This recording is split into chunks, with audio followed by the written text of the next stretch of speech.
Dr. Hon Baryomunsi, the Minister of ICT and National Guidance, while addressing the press at the media center, noted that Britain has no right to sanction the Speaker of Parliament and other former ministers, emphasizing that the President ordered ongoing investigations.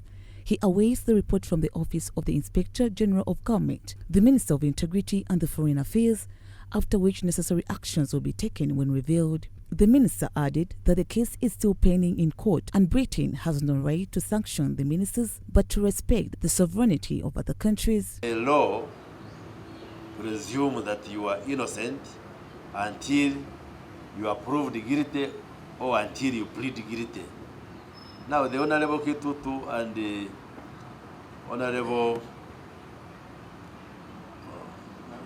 Nandutu are in court, and the courts have not yet pronounced themselves on that case.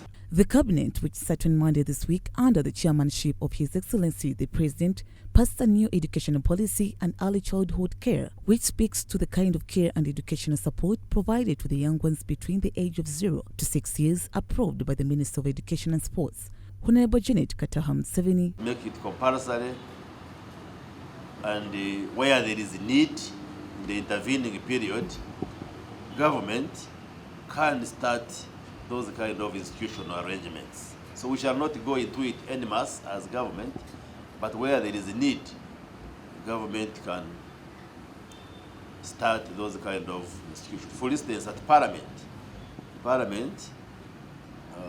put in place another childhood care center where the mothers in the Parliament can have their babies cared for as they go about their work in the Parliament, both for the staff and also the members of Parliament. So where there is necessity, government can come up with those kind of institutional arrangements, but the pre-primary education will largely be implemented for the meantime by the non-state actors.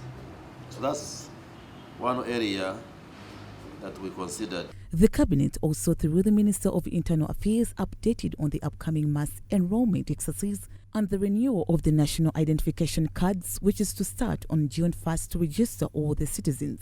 Dr. Chris noted that the new IDs will have more features about the individuals for easy public service access and also for the 2026 general elections. Registration penalty of 40,000, which also is going to be waived off.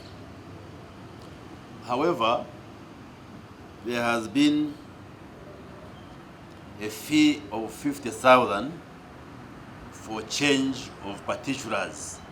Say you have an ID, you want your particulars to be changed, the government has been charging you 50,000.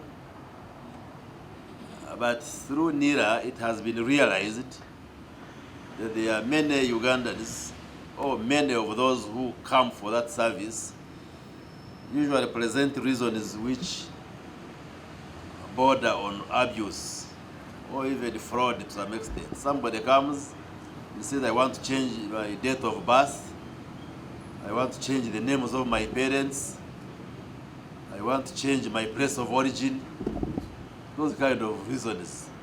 So we have now suggested that the fee for change of particulars will now be increased from 50,000 to 300,000. However, public servants have been strongly warned against linking of the private documents to the social medias for the cabinet, disclosing the information and also forging letters.